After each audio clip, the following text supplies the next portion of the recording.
You go from a situation where maybe there isn't even rain happening or the lightest drizzle, and then all of a sudden a wall of water and, more importantly, debris comes out of nowhere. And before you know it, you're being swept up in a turbulent flow of filthy, debris-laden floodwater, and you die as you get battered because the water overflows banks and streams, and you're being thrown into things, and you're being tumbled, and the flow is pushing you down, and you can't swim out of it, and it's full of toxic waste and sewage.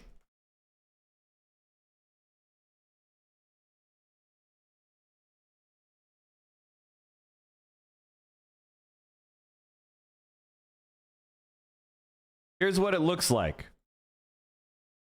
Here's a time lapse, 30-second time lapse.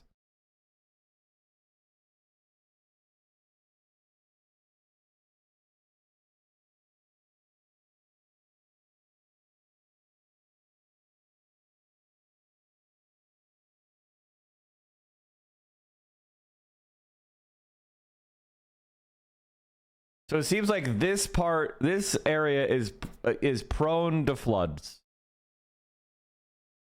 So there is expectation here. So nobody was caught here because it's easy to see. But you can see how low the water is, how low the flood, like the typical flow of the stream is. Look where this water ends up.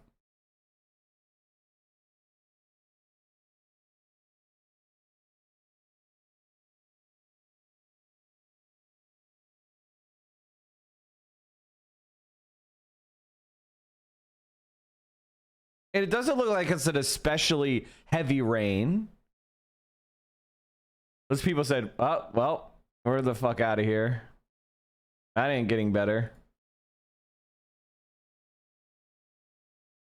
The first big part happens within 3 minutes. Yeah, like look at the timestamp, chat. 7:10. Bam, look at that. So it goes from, let's look at that. 7:15, it's still below the road at 7:15. The floodwaters have just picked up. And by 7:18, it has like look how much it rose. By 7:19. So 3 minutes, 4 minutes dramatically rose. Imagine if you were in a tent sleeping.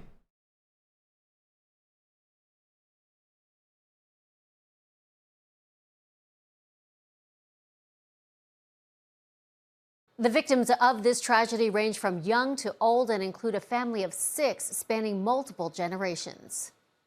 We're learning more about the victims of the flood disaster and the survivors trying to come to terms with what they witnessed. I had to swim through a window and hold on to the meter box outside of the house.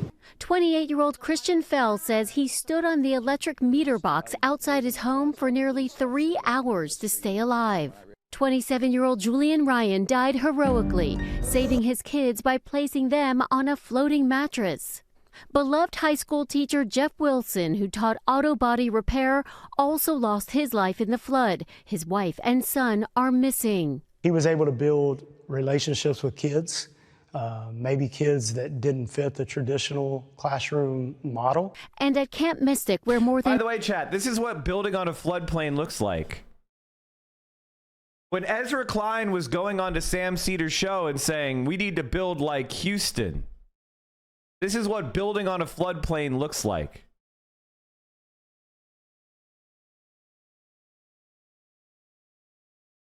So whenever you hear an abundance person going, regulations, this is the result of building on a floodplain. And 24 campers were swept away in the night. At least 11 are confirmed dead. Among them, Janie Hunt, the 9-year-old cousin of Kansas City Chiefs owner Clark Hunt. His wife announcing Janie's death, saying, "If your heart is broken, I assure you God is near." 18-year-old camp counselor Chloe Childress is being remembered for her work with senior citizens. The head of her high school saying, "Chloe made space for others to feel safe, valued, and brave." Those who knew Camp Mystic's owner, Dick Eastland, say he died heroically, trying to rescue campers. His grandson writing, if he wasn't going to die of natural causes, this was the only other way, saving the girls that he so loved and cared for. He was, a man that made everyone feel safe and seen. He was just an extremely selfless person. And Okay, can I just say something, Chad? I'm going to say something controversial. I absolutely hate this kind of shit. This is what makes me a left-winger, man. I hate this kind of shit. It causes me to get pissed. I hate this cope bullshit. It triggers the fuck out of me. Yes, I'm sure he died bravely, but he died pointlessly because we fucked him over. We as a society didn't take care of each other. No one should ever die like this that we can avoid. Tragedy is inevitable, but this type of shit in the richest country in the world, a bunch of people dying because we didn't tell them a flood was coming, is fucking crazy. None of these people had to die. And his individual story of heroism is cool and all, but this is fucked up, man. And we should be furious. showed that until the very end. Once was lost, but now I'm found. On Friday, hundreds of girls able to evacuate from Camp Mystic sang songs through their tears as they rode a bus through the devastation. The NFL and singer Shakira are among those already donating to the flood relief effort. If you want to help, donations can be made to the Kirk County Flood Relief Fund or to the World Central Kitchen.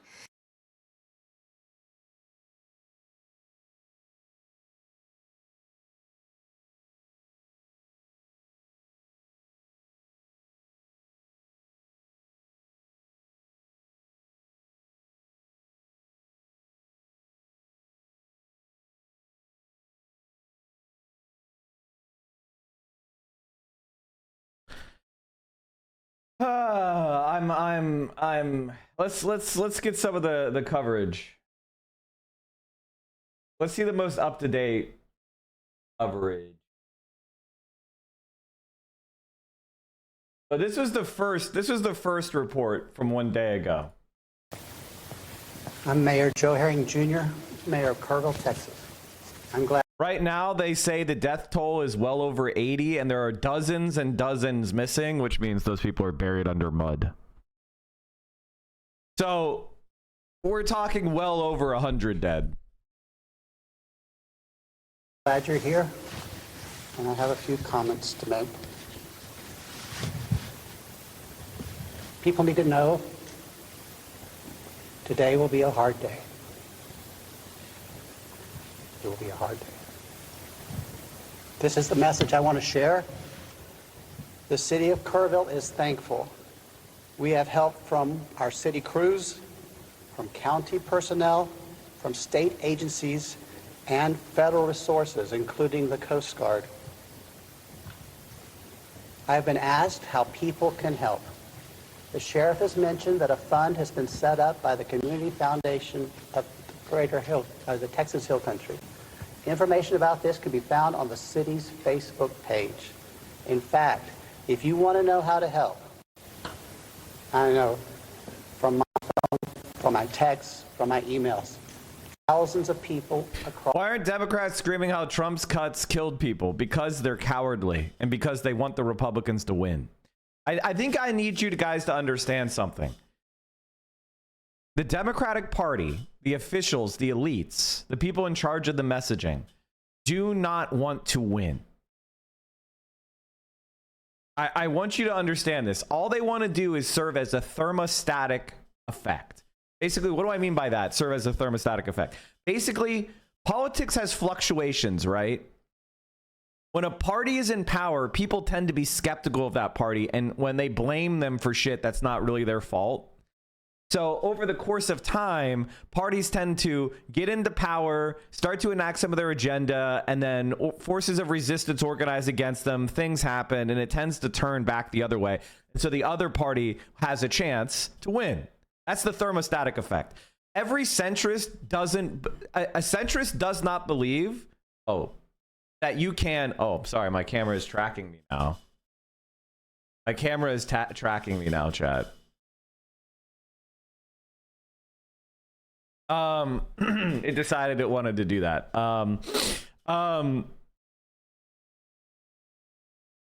Stop tracking. Stop tracking. Anyway,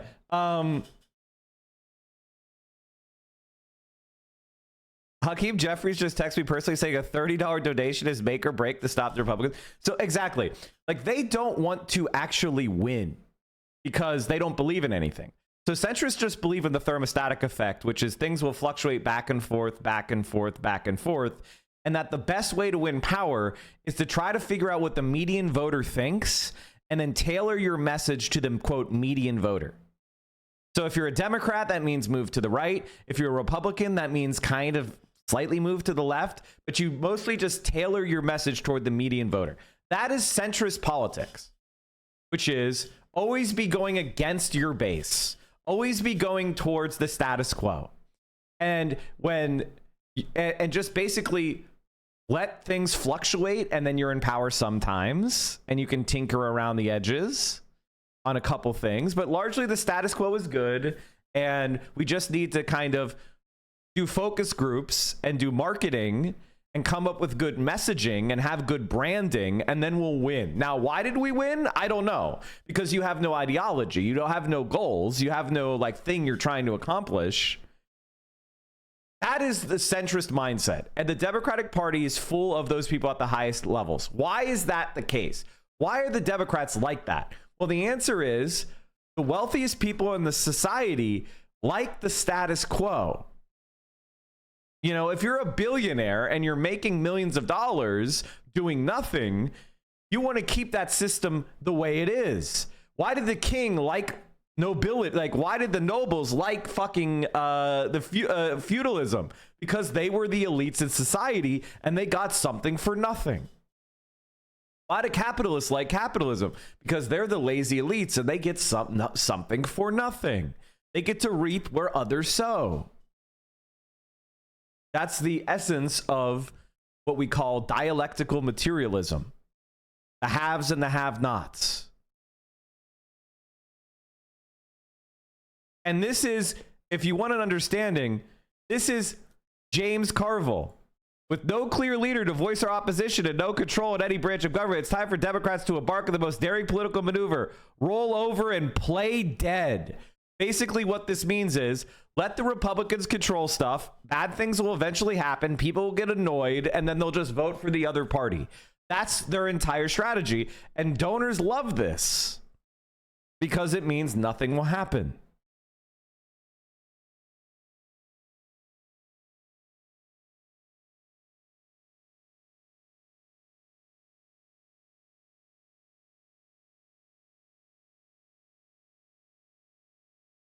And notice that what happened was the opposite. The person that has emerged as the most compelling politician of this moment is Zohran Mamdani, the proudly democratic socialist, pro-Palestine, millennial candidate from New York City. And he absolutely smashed the billionaires and the Democratic Party elite in the primary. Why did that happen? Because he did the opposite. He went out there and he confronted ICE. He went out there and he protested. He went out there and he stood shoulder to shoulder with pro-Palestine activists. He went out there and stood with young people and talked to them about what is causing them to have so much struggle in their life, which is the cost of what? Housing. He talked to parents and said, what's your biggest struggle? And they said, the cost of childcare. He went out there and he talked to people, he found out what their problems were, and he came up with concrete programs and policies that we could enact immediately that'll make people's lives better. The Democrats find that to be anathema. And so what is their strategy to deal with him? Is it to talk about alternative policies? No, it's to attack him personally, to go through, to have Nazis literally hack his college applications for a college he didn't even go to.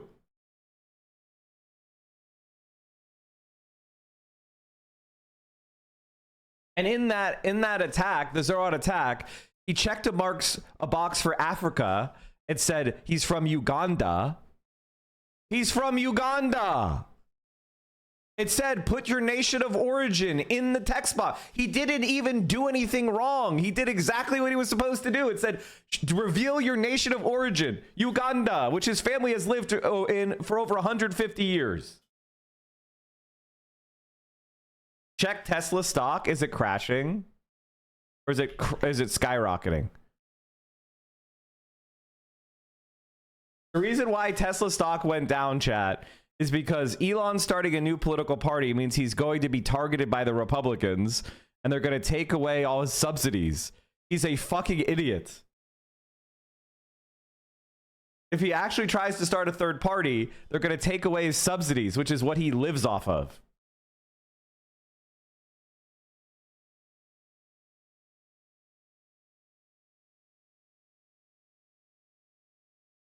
Allow the Republicans to crumble beneath their own weight and make the American people miss us. This is absolute pathetic. This is the nature of what the Democratic Party is. The Democratic Party does not want to govern.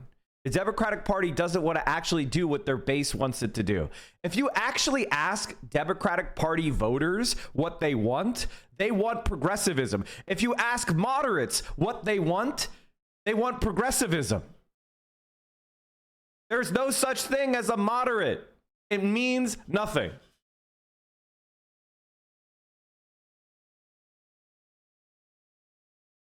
I'm going to make a TikTok on that subject. The myth of the moderate voter, because it is the most insidious fucking myth that carries on in our political discourse. There's no such thing as a moderate.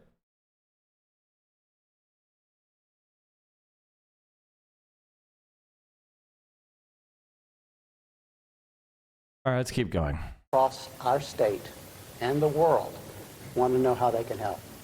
The easiest way to get information about that is to follow the City of Kerrville Facebook page.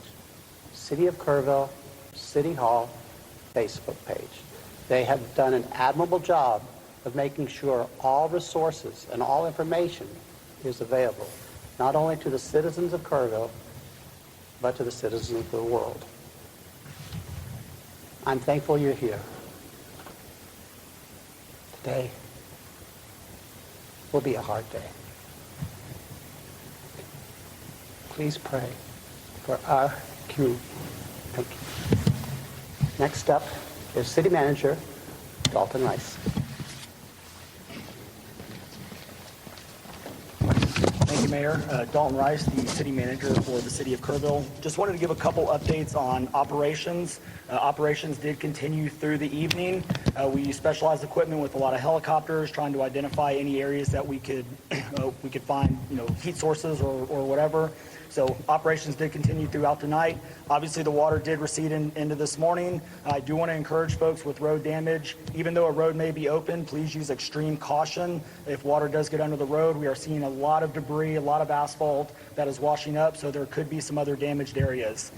We did start boots on the ground operations about 8 a.m. this morning and started about southwest of Hunt, so southwest of Camp Mystic.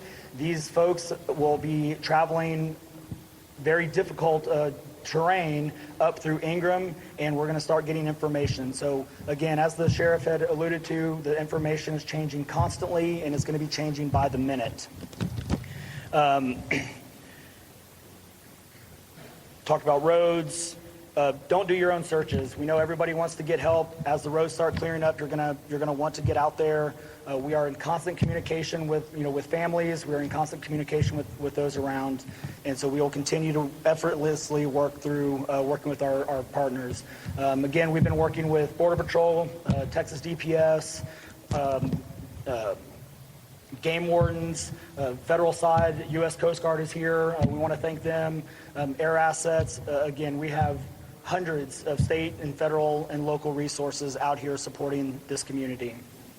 We do have grief counselors out there, so if there's anybody that needs, any support, please don't hesitate to reach out as well.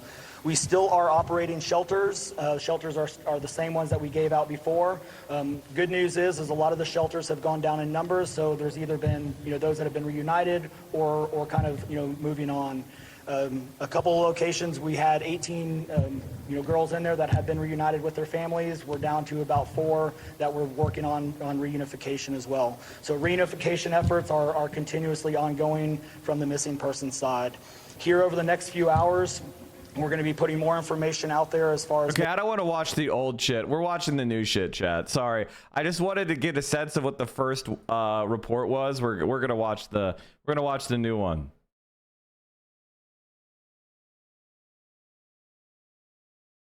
We are getting breaking news out of Central Texas in Kerr County.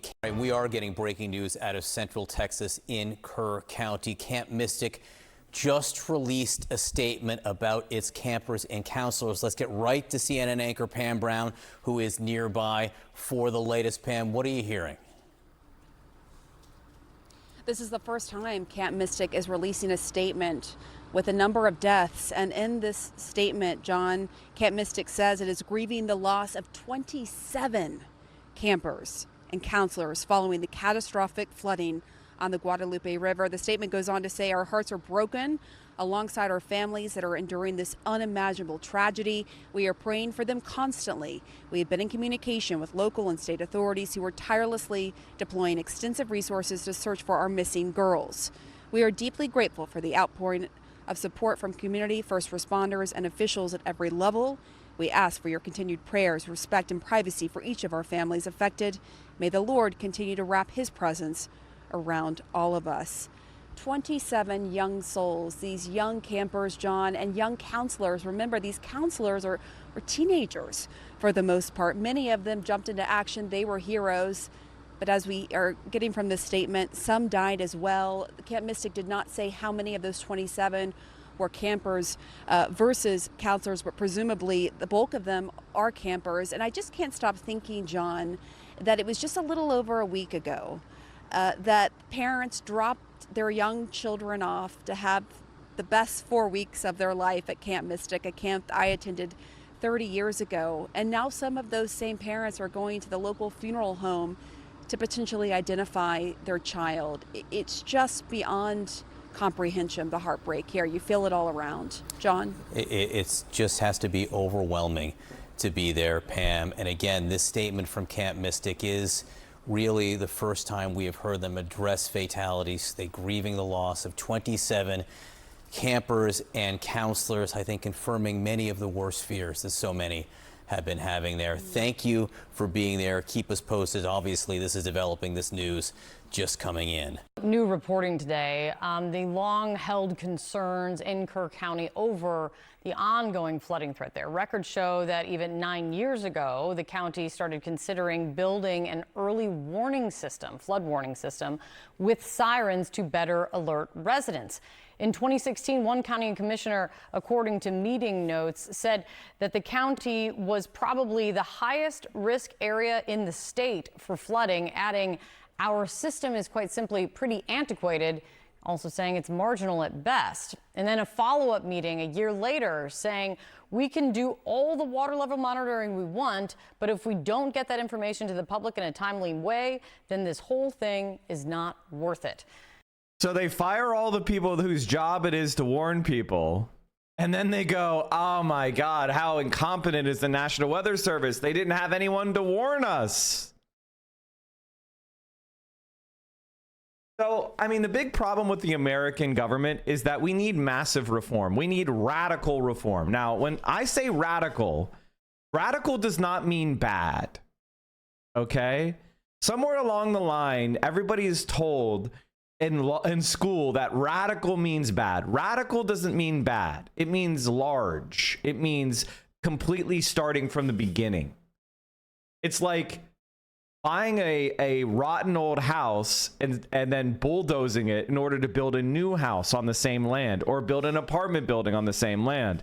Yes, that's radical.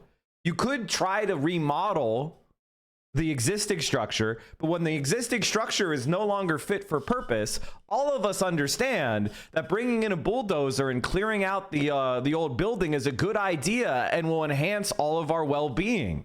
So why don't we have the same willingness when it comes to government? And I can tell you right now that the system of government the United States has is dog shit. The states don't make any sense. We should not, like, if you look at the states, Rhode Island and then California, and calling those equivalent is fucking stupid. And it's unjustifiable and illogical. And the only reason we do it is because of tradition. And to say that Rhode Island deserves the same level of political power in the Senate as California or Texas is absolutely fucking stupid. And I'm tired of pretending like it makes sense. It absolutely does not. Also, we have 3 levels of government. Most of the time, they are just waste. Why? We don't need state governments anymore. They're actually idiotic. We should restructure this country along regional lines. There is absolutely no reason for us to have state governments. And it causes all sorts of waste, fraud, and abuse, and bureaucratic duplication. A lot of people, why they don't even understand that Medicaid cuts affect them is because there's 50 different versions of Medicaid. Why the fuck do we have 50 different versions of Medicaid? Do you know how much waste that is? How much bureaucratic duplication that is? We should have one Medicaid, and it should cover you no matter where you live in America. That's fucking stupid. We should have one bureaucracy, call it Medicaid, and that be that. It's incredibly stupid to have 50 state bureaucracies, and we do this on all sorts of stuff. It's dumb as fuck.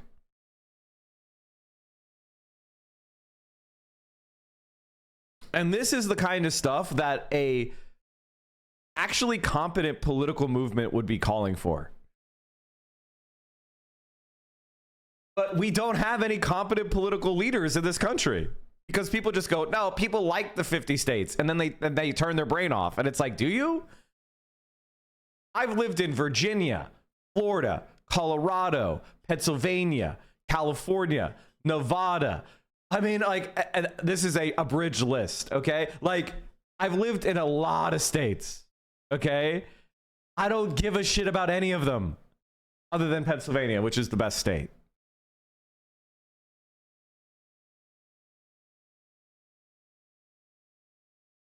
A lot of well-off Texans I know have been leaving since the election for safety, but it feels wrong. If you've got the means and privilege, should you stay and fight?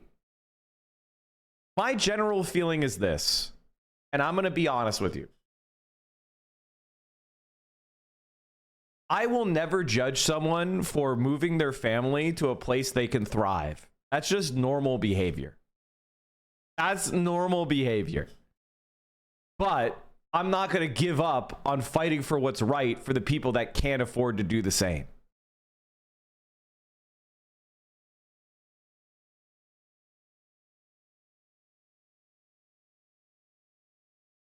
The county's top elected official said Friday they still don't have a warning system with sirens, and a local city manager then said this yesterday.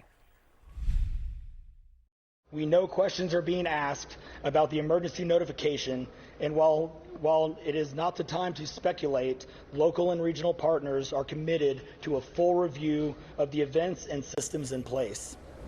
At the appropriate time, we will take clear steps to strengthen our future preparedness.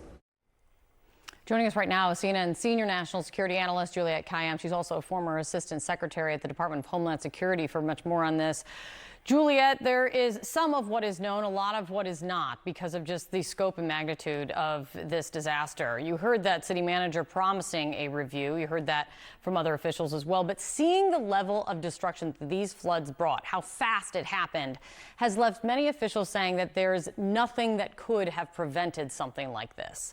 Do you see it that way? Well, with all due respect, no. And I don't like the fatalist. By the way, chat. By the way, remember what happened to that fucking cuck libertarian?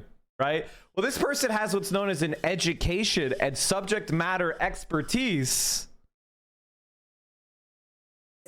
Attitude about disaster management preparation. Flash floods happen often. Bad flash floods happen often.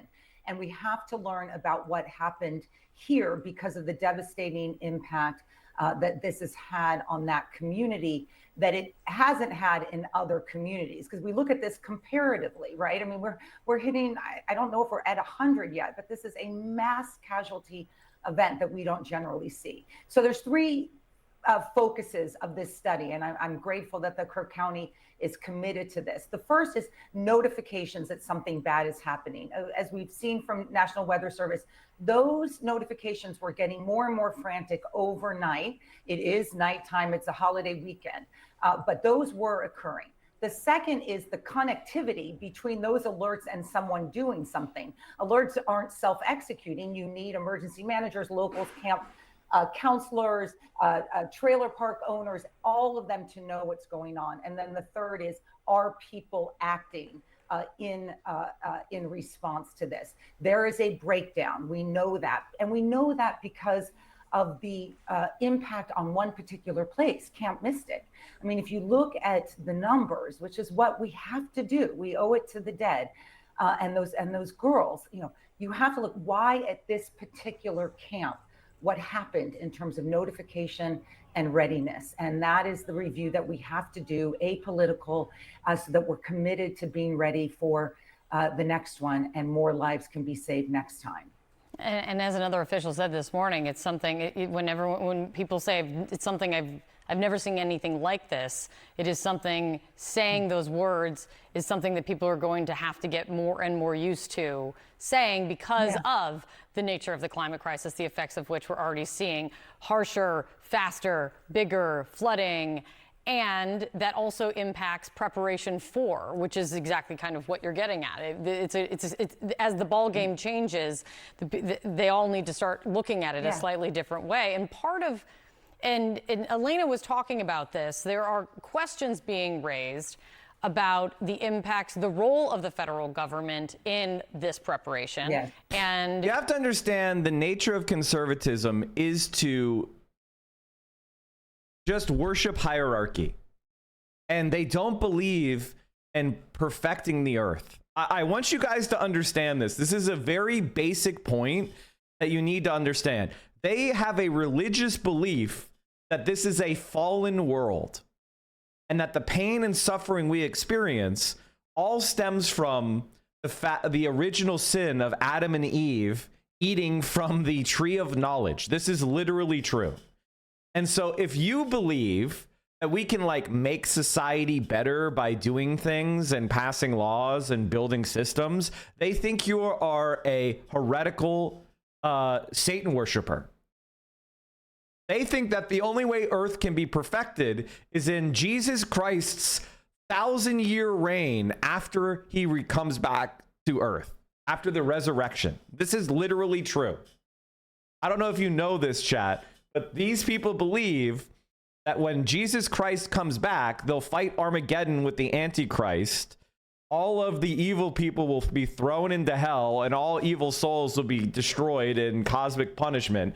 And then there will be a 1,000-year reign of utopia on earth before we all ascend into heaven.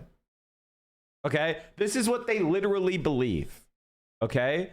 And so when you say stuff like, well, we could pass this policy or we could do this and it could reduce harm, they don't even believe what you're saying. In fact, one of my favorite creators, although he's really bad at managing money, is Innuendo Studios. He specifically talked about this. Let me see if I can pull up the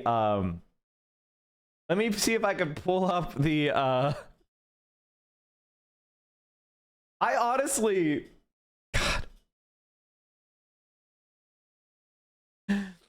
Oh man, it's crazy. It's crazy.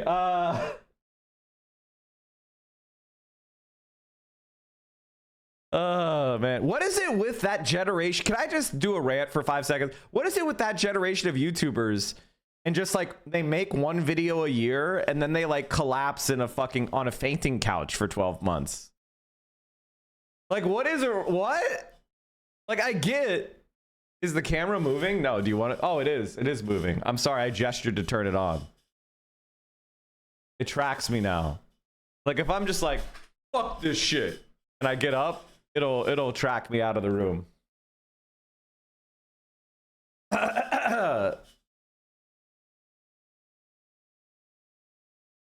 Anyway, okay. Sorry for that distraction. Let's watch this and then I'll fix it.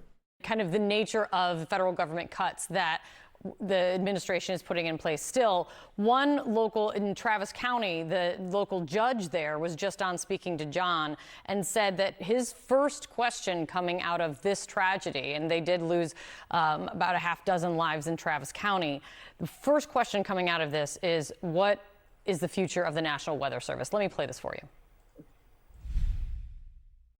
The first question I have is funding for the National Weather Service and for FEMA going to continue? Because my team, we have meetings throughout the day with the sheriff's office, with EMS, with firefighters, first responders. Every single one of those meetings starts with an update from the National Weather Service. They are an absolute critical partner to what we do. We could not do this without them. There have been some local officials who have pointed the finger at the Weather Service, saying that the amount of rain that fell in certain locations was never in any of the forecasts at all. But without a direct connection, even in the absence of it, how do you see this? Yeah. So, and I'm glad Andy Brown. I thought they were getting rid of FEMA. I thought Trump wanted to get rid of FEMA completely. Is it FEMA on the chopping block? Mentioned this for people who've never been in an emergency operations center. You have these briefings every hour, every 2 hours as the crisis is ongoing. And if it's a weather related event, the National Weather Service starts that meeting and says, here's what we're seeing. It's intelligence. I mean, you wouldn't go to war without having intelligence guide what you're seeing on the ground. That's what the National Weather Service is. And so everyone's going to look for that light bulb or that missing link, that if only this had happened, everyone would be safe. Disaster management doesn't work that way. We have to, it's a totality of efforts that go to minimizing harm.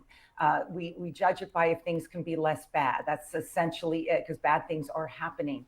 National Weather Service, NOAA, FEMA are all part of that. And while we can debate what happened this time, I think everyone needs to take a step back and realize that our investments in preparing these communities to climate disasters, we don't even debate climate change, is a commitment that we owe these children, but it's what government is about. This is when people need government, when their homes are destroyed, their children are lost, and we need to reinvest in that preparedness. And I'm going to be a little bit personal here. I wrote a book called The Devil Never Sleeps about sort of ongoing large disasters, but it actually is a line from a woman who's very faithful from Joplin, Missouri. They lost over 100 people in a tornado over a decade ago. But the second part of her line is more important. So the devil never sleeps, but he only wins if we don't do better next time. And here's the thing, conservatives don't believe you can do better next time.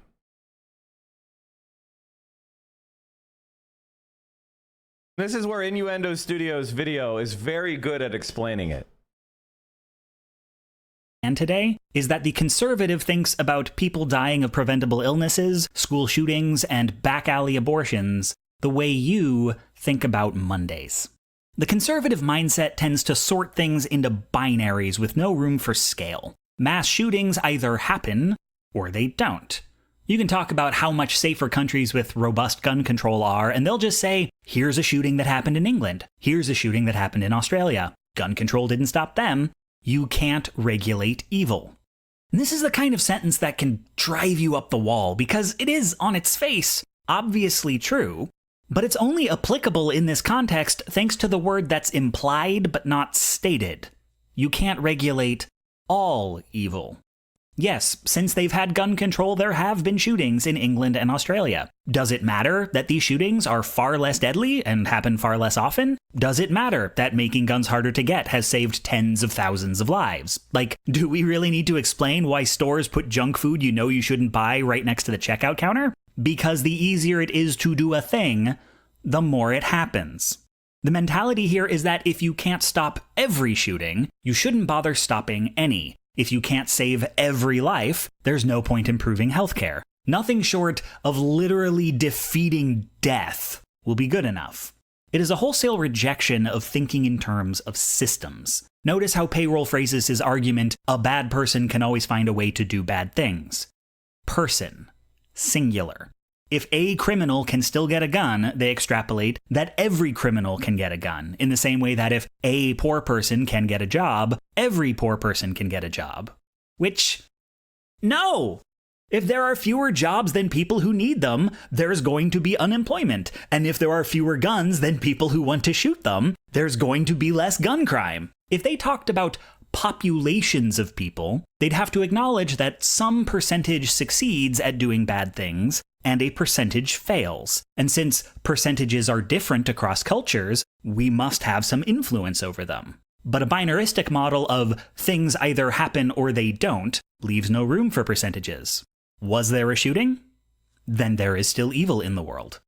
A conservative will generally agree with you about what the ills of society are. Bigotry, violence, disease, oppression, poverty. Well, they won't agree with you about bigotry being bad anymore because, you know, they've gone down. The fascism is growing, so they actually think bigotry is good.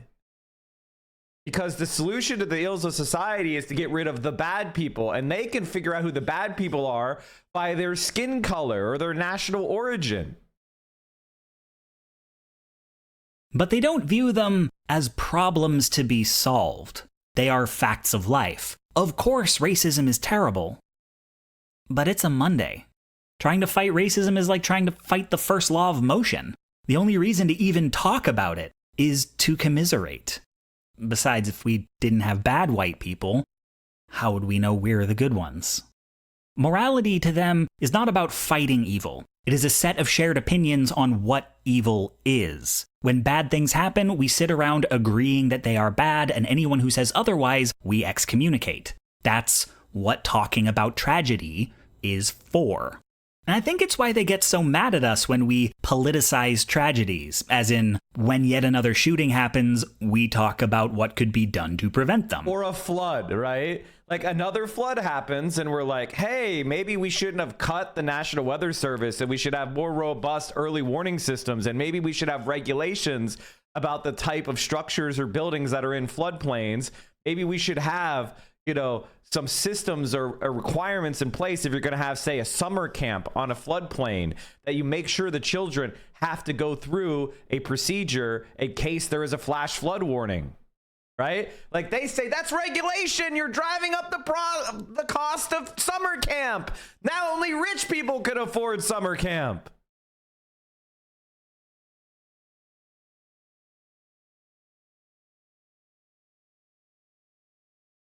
It's not just that they refuse to do anything about the problem, though it is definitely that. It's that we're not participating in the ritual of thoughts and prayers. Solemnity is how we perform our morals after a crisis. How do they know where we stand if we don't participate? If evil can't be regulated, but we're saying guns can? Are we saying the shooting wasn't evil?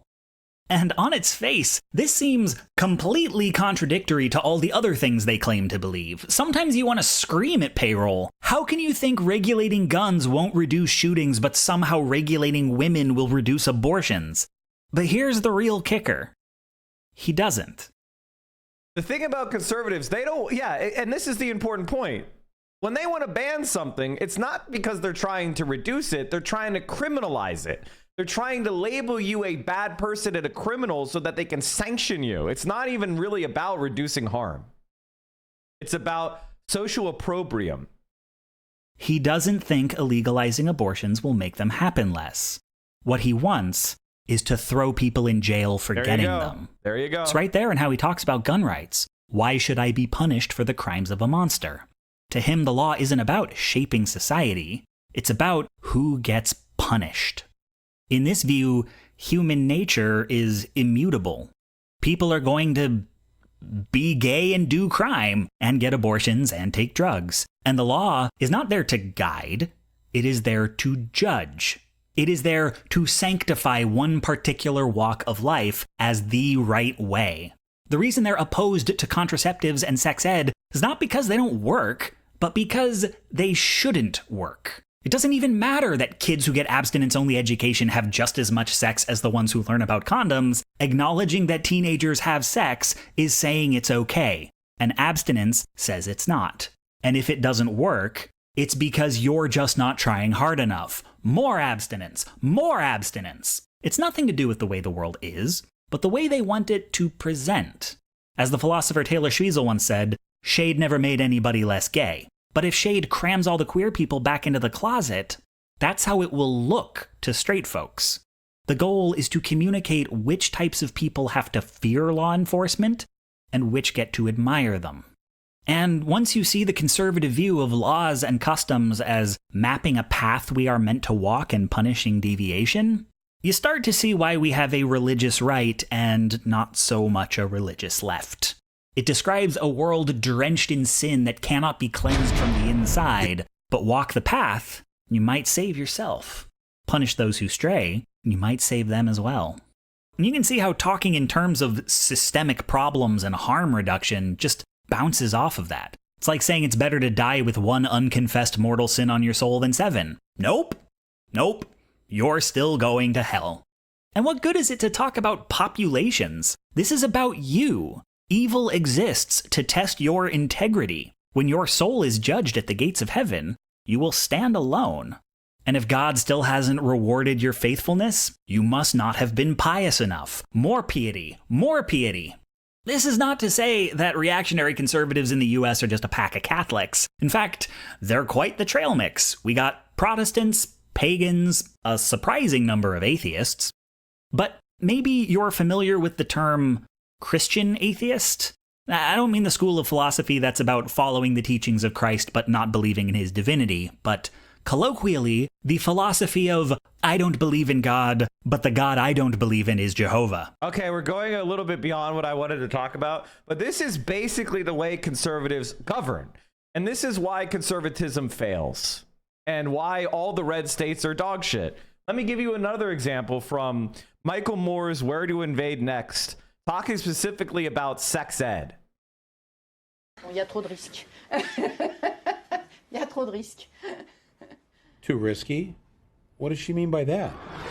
A small high school in West Texas that does not offer sex education is dealing with an STD outbreak. A significant rise in STDs among Utah teens. Parents can always preach abstinence, but teens, we know, don't always listen. A chlamydia outbreak. Chlamydia. Why does Texas continue with abstinence education programs when they don't seem to be working? In fact, I think we have the 3rd highest teen pregnancy rate in the country among all the states. Abstinence works. But we are the 3rd highest teen pregnancy. We have the 3rd highest teen pregnancy rate among all states in the country. The questioner's point is, it doesn't seem to be working. I'm going to tell you from my own personal life, abstinence works.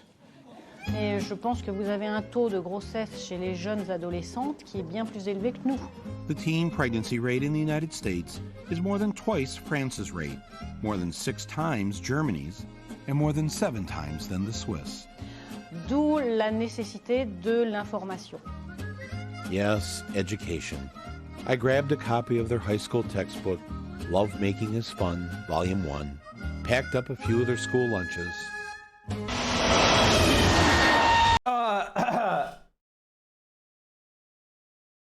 Basically, when you understand that this is how conservatives see the world, which is you're making arguments about facts and logic and shit. They're not engaging with that. In fact, they think engaging with that is satanic. They think that you are a piece of shit for doing that, right? There are no conservatives who are care about like empirical fact, okay? They do not exist unless they are the type of conservatives who are directly benefiting. How do I know this? Well, because I have been debating conservatives for over 10 years. And they are uninterested in empirical fact. And fundamentally, if you do get a conservative to start talking about empirical facts, do you know where it goes within 30 seconds of you start talking about policies and things like that? Do you know where it goes within 30 seconds? I want you to guess.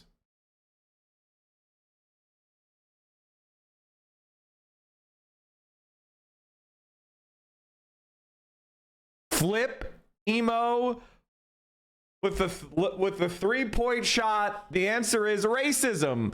They start saying, well, that's because that area has less black people.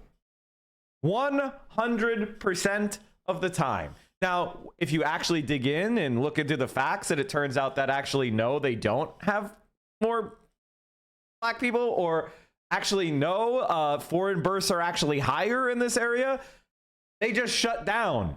Say fake news and leave the conversation. Sort of like that libertarian guy from earlier today. Remember how he came in and said I was spreading misinformation? And then I brought up my immediate New York Times article. And then he said he was a libertarian. And then I started talking about libertarians and what they believe.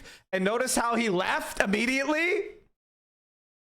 Because he wasn't expecting me to actually talk about what he thinks and make arguments on the point. He's a brainwashed dope.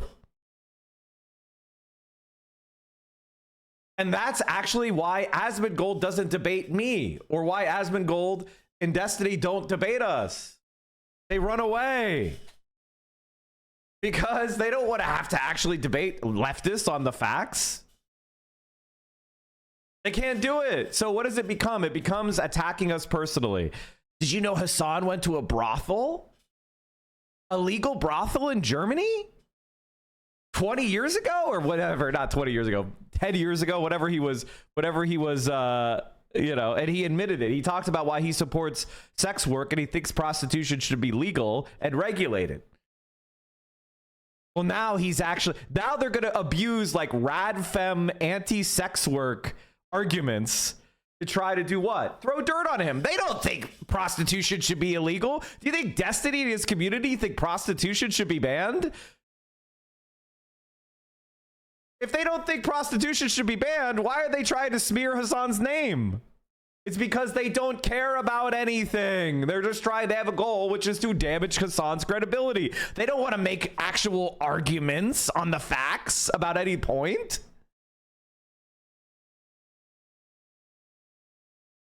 Now, I have never paid for sex. I gotta say, I'm not a germaphobe, but that sounds, for some reason, it just sounds icky to me. Maybe that makes me like, I just don't want to have sex with someone just to perform the act. You know what I mean? Like that's not what I like.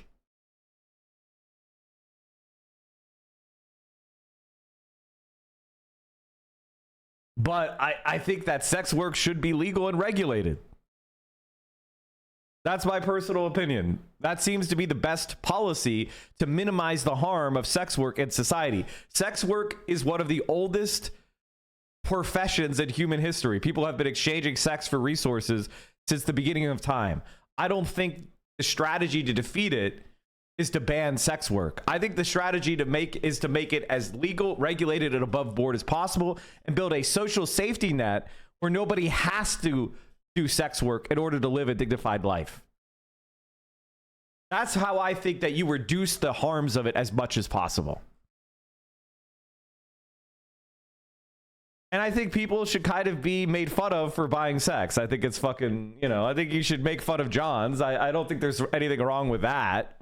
Kind of lame, but I don't think that it should be banned and people punished, because that seems to just push it underground. I think like, you know, I think it being mildly socially, like, you know, people don't really like it. That's totally, I think that's the best strategy. But I don't think that you should be going after sex workers. I don't think that you should be trying to put them in prison. I don't think you should be trying to force it underground. And I think criminalizing Johns does that as well. I don't think you should criminalize them, because I think that forces people underground. And that's where the shady shit happens. That's just my personal take on sex work. I want the pod Johns. What's a John? It just means a person who purchases sex or sex work.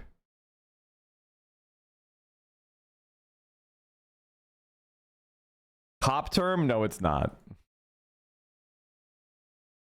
Sex work would work with appropriate safety nets. The only problem with sex work for me is people engaging in it are desperate and there's power imbalance. Oh, well, that's every job. That's every job.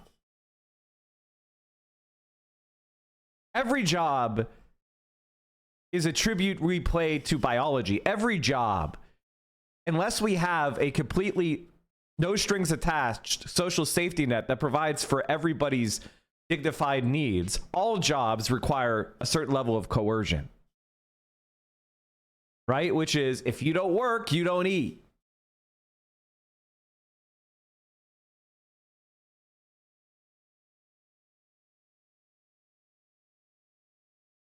Real conservatism is fundamentally Nick Land accelerationist nihilism. They want the ecstatic release of total annihilation. It's a pure base desire to sadistically denigrate the other as motivation in and of itself. Does anybody have that clip of Peter Thiel not saying he thinks humanity should continue to exist? Please, someone, like, legitimately, I do think that Peter Thiel is a threat to humanity. Like, I think that the entire kind of like Silicon Valley techno nihilism is a threat to humanity, and we've got to take away their power immediately.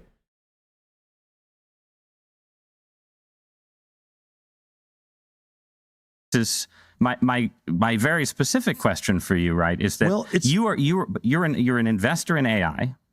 You're deeply invested in Palantir, in military technology, in technologies of surveillance, in technologies of warfare, and so on, right?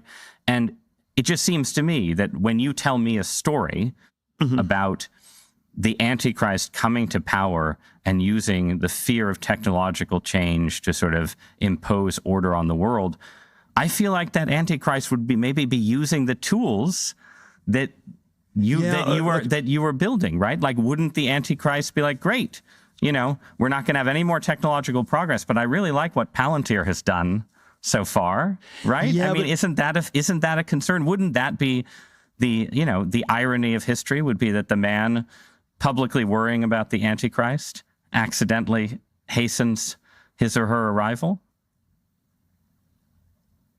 There are all these different scenarios. I obviously don't think that that's what I'm doing. I mean, to be clear, I don't think that's what you're doing either. I'm just interested in how you get to a world willing to submit to permanent authoritarian rule.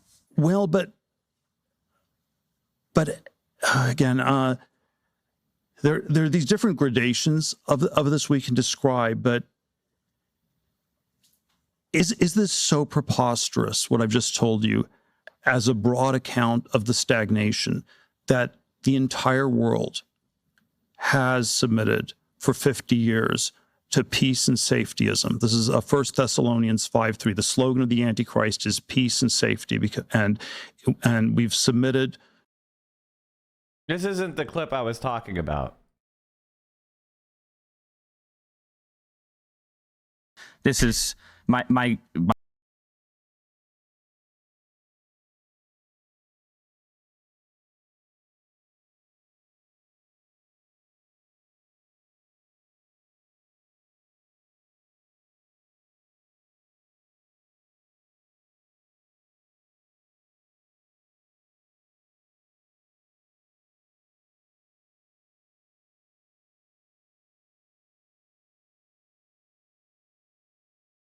you would prefer the human race to endure, right?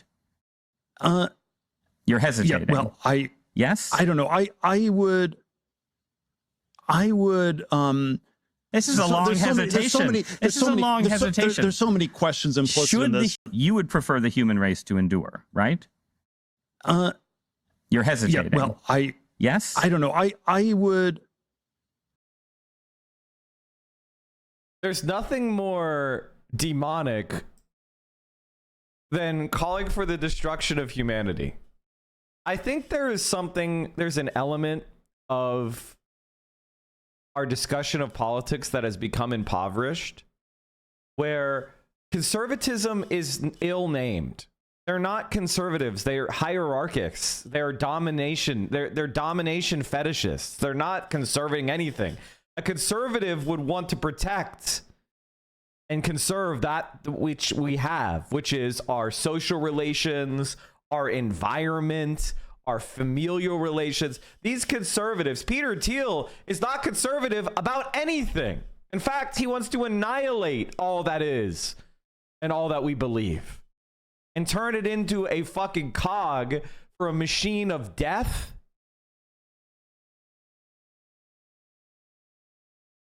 And it's the algorithm of capitalism's and its ruthless pursuit of short-term profit that has got us to this point. This class of people has to be contained by any means necessary. This is a demonic force of evil. And of course he got here by making Western Union on the internet. I did Western Union on the internet, and then eBay users picked my website as the paying platform. So now I should say humanity should be exterminated while I set up an authoritarian AI that searches every single post this person makes.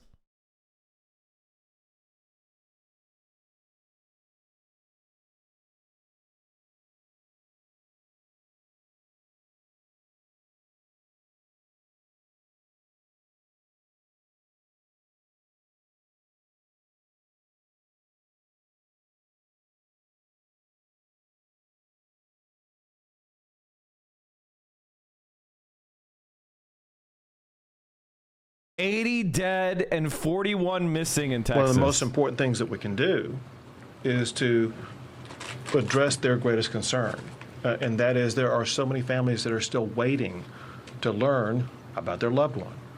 And we are working 24/7 to get the information that will be able to answer their question. What I can tell you is several things. I had the opportunity yesterday to visit Camp Mystic and get to see firsthand what happened there, as well as all the way downstream after that. And it was nothing short of horrific to see what those young children went through.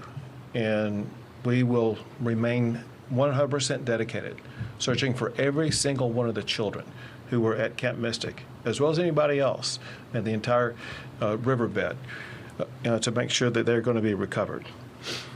We know that parents and families, they want information. They want closure.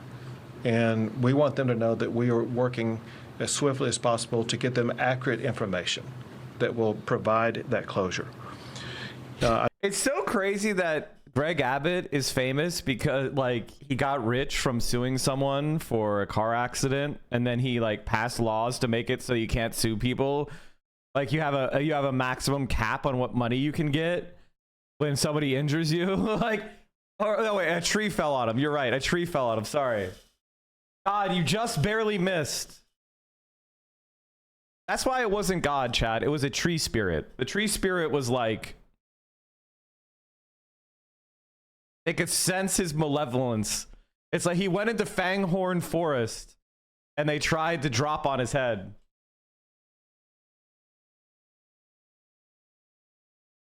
The Lorax was angered, yeah. All right, hold on. Let's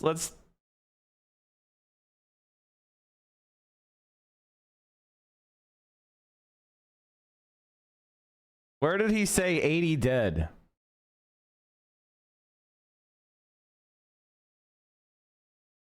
Hold on. I don't want to watch this whole shit, chat. I can't. Did he didn't say it. Did he not actually say dead? Okay. We know that some deaths in Kerrville were people who died. What? to their death. We know that some deaths in Kerrville were people who died who got swept away who were trying to evacuate. And so local officials know the best about the terrain, about the danger spots and things like that, about who might be able to evacuate, those that would just be getting into a more dangerous situation.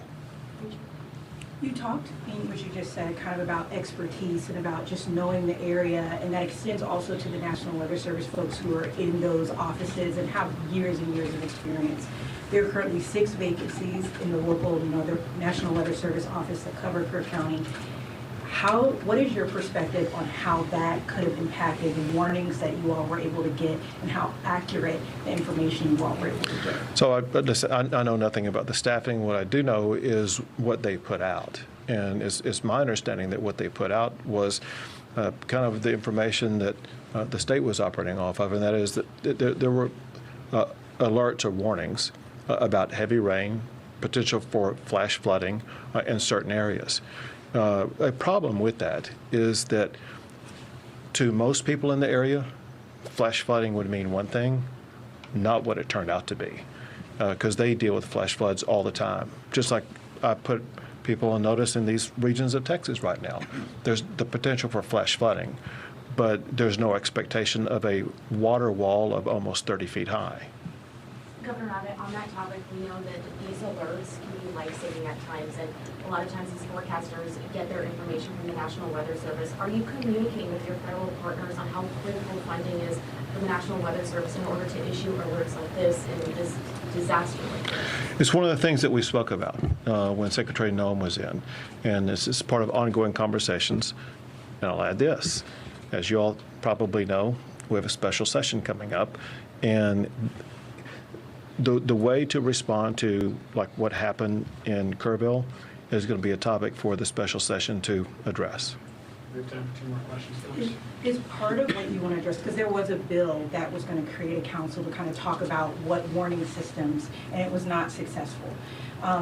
There was a once in a 1,000-year flood in North Carolina as well. We need to stop saying once in a 1,000-year. It causes people to be stupid. It actually causes people to be stupid. That's not what that actually means. All right? Like, that's it.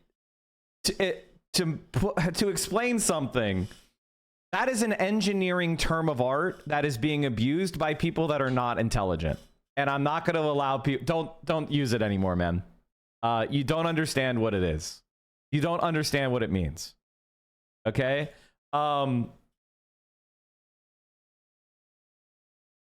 Statistically, we are going to expect to see these kind of outlier events every year. And the once in a 1,000-year is also referring to a certain baseline, which we no longer exist in because of climate change and climatic change. So these like terms of art, you need to stop using them because you don't understand what they actually mean or what they're for. And it actually makes people think that these events, well, one of them happened. I guess we don't see any more events like this, and that's not the case. It's an engineering term of art. It refers to a specific location and the bounds of probability for certain type of climactic events within a specific location. It doesn't mean in the entire world 1 in 1,000 years, okay? It's talking about it's a fixed point on the earth and saying on this very specific point, within at least once in 1,000 years, we expect this bound with 95% confidence interval to take place. If you don't know what I mean when I say this, stop using it. You don't get it. It's actually making you dumber. And I think one of the biggest problems that we have is a lot of charlatans pretend to understand shit they have never studied. Now, I studied civil engineering in college a little bit. Enough to be dangerous. Okay?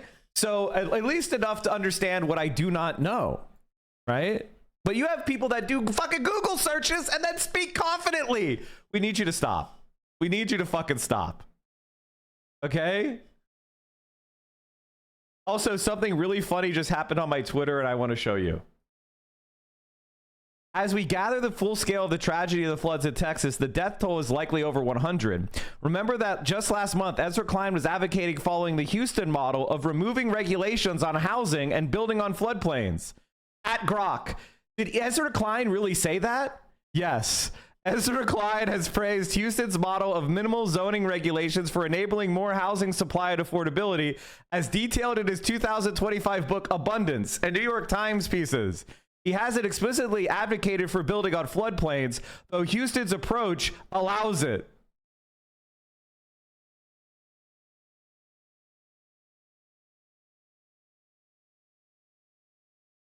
Thanks, Grok.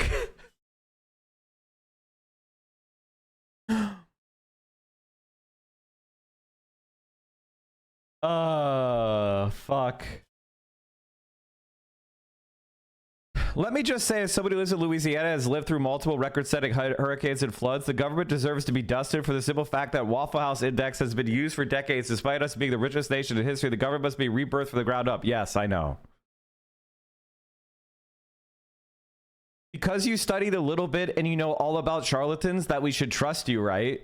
See, the reason why you should trust me is I explained what it was explicitly and in such a way that you can check. Right? You could take what I just said to an engineer and say, is this right? And they'll say yes. And if an engineer comes back and says, actually, Mike, you got this and this wrong, then I'll go, oh, okay. What can you tell me what I got wrong? And then I'll correct myself in the future. Right? That's why you could trust me.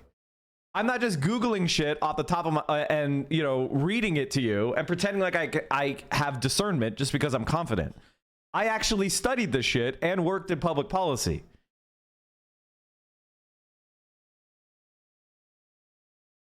A 100 or 1,000 year storm just refer to the inches of rains or intensity that happen in a 24-hour period. Doesn't mean they happen every 100 or 1,000 years. Okay.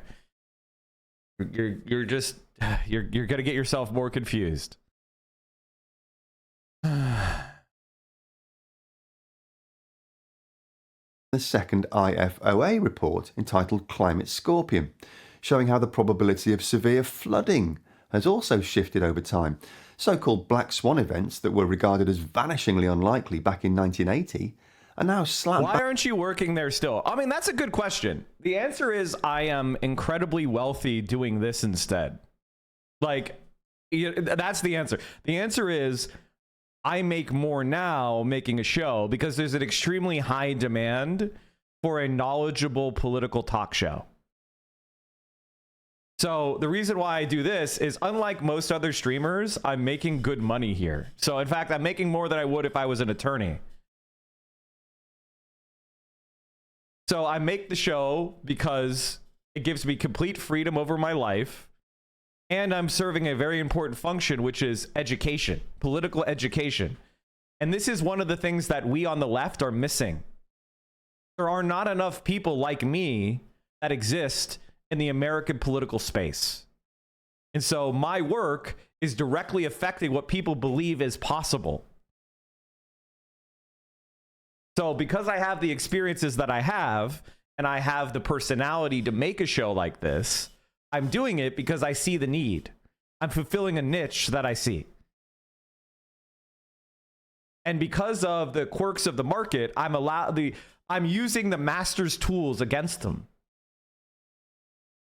Because they are allowing this open social media platform and helping me build a system where my viewers can directly support me, and then they recommend my stream to viewers who are similar to me or would be interested in my type of content, they're actually helping me organize people all over the world. And like at this point, you know, I think that having voices like mine who have their foot in public policy, who have their foot in real politics, but also understand the internet, it's very rare to have somebody who's capable of doing both. And so I'm serving that very important bridge between pure political entertainment and political organizing. And that's where I see my role. So that's why I do this. And it gives me more freedom. It gives me the ability to not have to work a schedule dictated by someone else. it allows me to have the best possible life. There's an element of self-interest here, obviously. Like, I like to be happy. Surprise, surprise, right? I am, so there's something called Maslow's hierarchy of needs, right? And I am what's known as a profoundly happy person, right? So I have all of my physiological needs met, which is air, water, food, shelter. I have all my safety needs met: personal security, health and well-being, stable environment, financial security, safety nets. I have all my love and belonging needs met. I have family, friendship, community, romantic relationships, group membership, affection, and intimacy, right?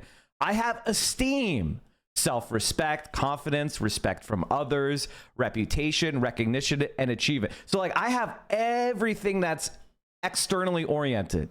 And so I'm focused on this last portion of the pyramid, which is self-actualization, which is realizing one's full potential, creativity, personal growth, moral development, pursuit of meaning, purpose-driven action, peak experience, joy, transcendence, and insight. This is where I'm at, right? I'm at the self-actualization part of happiness. And so my goal in life is to get, and my purpose-driven action is to get as many of you up here as I can. My life goal is to take care of all this shit for the rest of you, or to help build systems that as many of you can fulfill this so you can get up here too.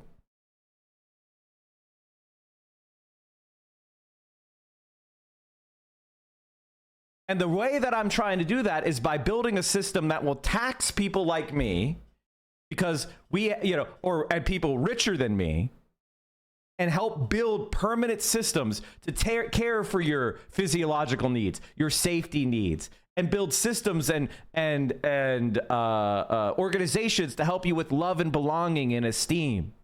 This is my self-actualization, is to put my hand down and pull the rest of you up if I can. That's my goal.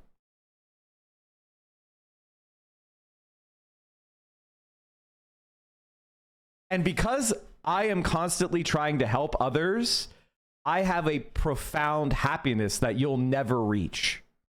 Because you're still down you're so down in the pyramid that you're not even on my level. Where you think I'm like foolish because I've achieved a level of happiness you will never achieve, because in part of your selfish and self-centered worldview. That's what kind of fucks you over and keeps you trapped down on the pyramid.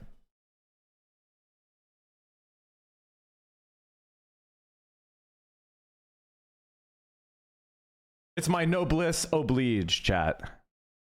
Bang in the middle of the 2030 probability curve. And the new Okay, Mike, we get it, you're rich. I'm not rich. I'm not rich. I'm not a millionaire or anything like that. I am, because of the support of so many good people here, I have become more financially stable, which then allows me to speak the truth about stuff more.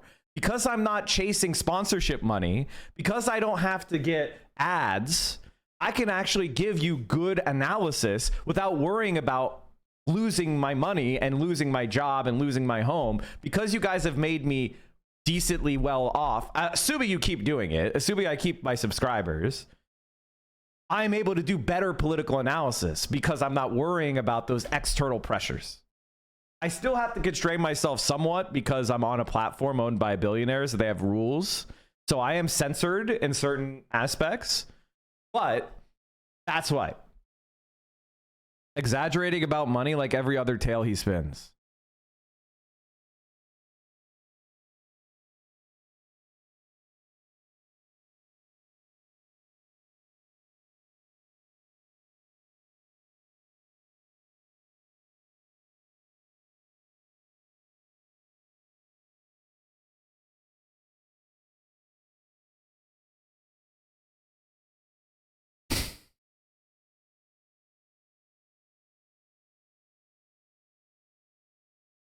It's not even a flex. I just tell the truth. I'm transparent. It's very funny how people get so mad when you tell the truth. It's so funny how people get mad when you tell the truth.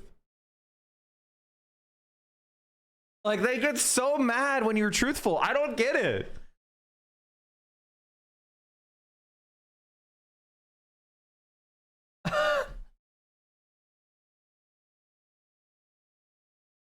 They think you're telling the truth, you grifter. You're supposed to pretend to be poor like the other streamers who make 10 times as much as me.